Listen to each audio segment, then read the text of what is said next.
It's still going to be basically a comedy, but again, recent events have sort of forced my hand, and it's going to be perhaps be a little bit more political and somewhat serious given recent events with Gina and Joss-Whedon, so I really can't avoid those because those are right there. They're fairly common knowledge, so I have to try to address the elephant in the room. So the basic gist here is that Mauler has an issue with, what can we call this? Robosex? Robot sexuality? Android sexuality? In Solo.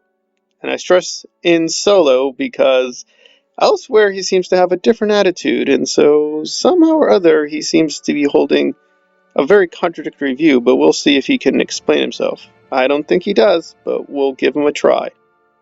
Daenerys even asks how it works, and Femputer just responds, "Oh, it works." The film is trying to sell that there is a substantial amount of love between This Is America and Femputer right now, and they are apparently able to even have sex. This is a thing now, film? Seriously? This is the direction you want to go? Sex with robots is more common than most people think.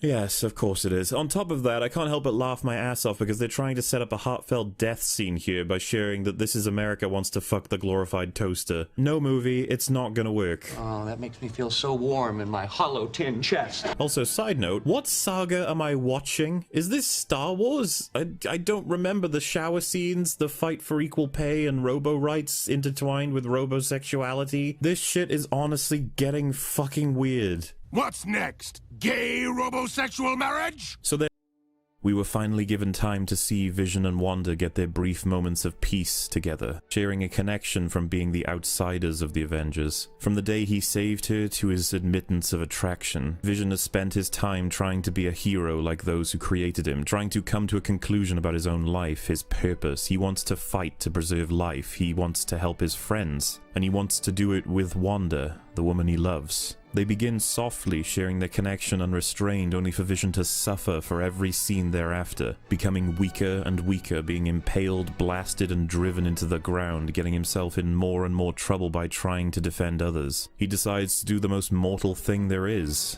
Die to prevent the most suffering to ever threaten the universe, like a hero, and the only person who has the power to do it is the one that he loves. Elizabeth Olsen has what I can only describe as an incredible performance, selling the idea that she is killing the only person who made her feel normal again, while he tells her he loves her. And to watch the horror on both of them as it's reversed, to have Vision's very soul torn from his body. What makes him so close to human, what brought him to the gods that created him, is pulled out, leaving behind a cold shell sapped of its color.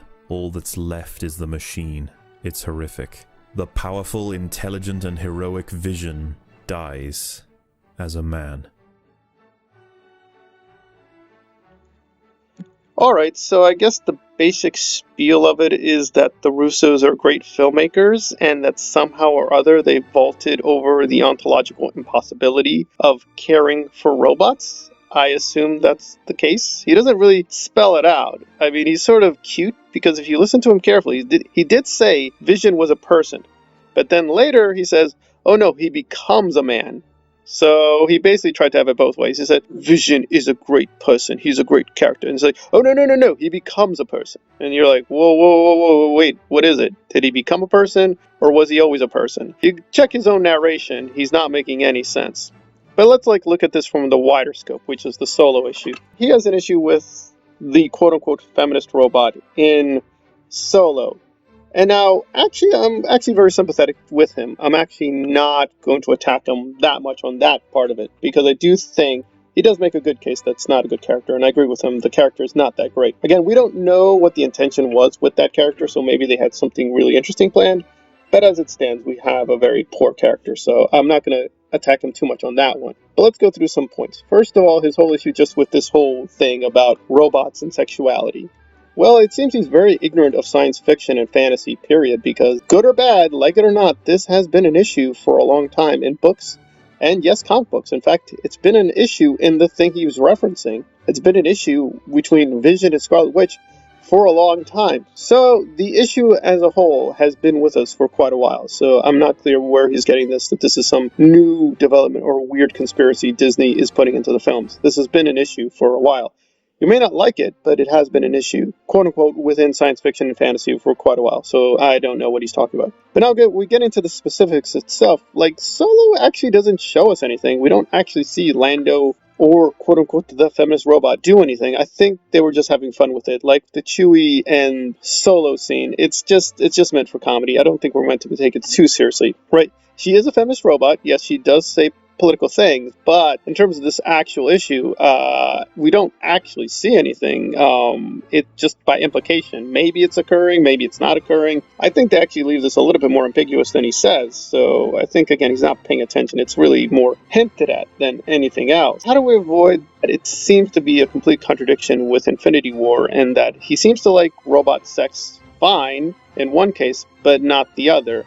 I guess if we have to be the most generous, his argument would be something like this, that the Russos did do a good enough job that when we see Vision and Scarlet Witch, that's fine because it's good filmmaking, but Ron Howard as well as Rian Johnson are way worse filmmakers, so when they try to do the feminist slash robot thing, something goes wrong. When they make robots political, that's just bad. That's just bad writing. That's just bad directing. Well, that just presupposes the case. It doesn't even make the argument. It just, they're just bad filmmakers and these are good filmmakers. So they can make gold out of anything. And it's like, okay, well, that would take a much longer argument for me to prove that, as far as you can prove these things, that Infinity War and Endgame are worse films than The Last Jedi or even Solo. But I don't think I would have a lot of problems. I think I could mount quite an effective case. And if you're patient, I will make it. But I would say, to be very brutal, if I had to go down the line, I'd give Last Jedi an 8 out of 10. I'd even give Rise of Skywalker a 6 out of 10 for an average score of 7.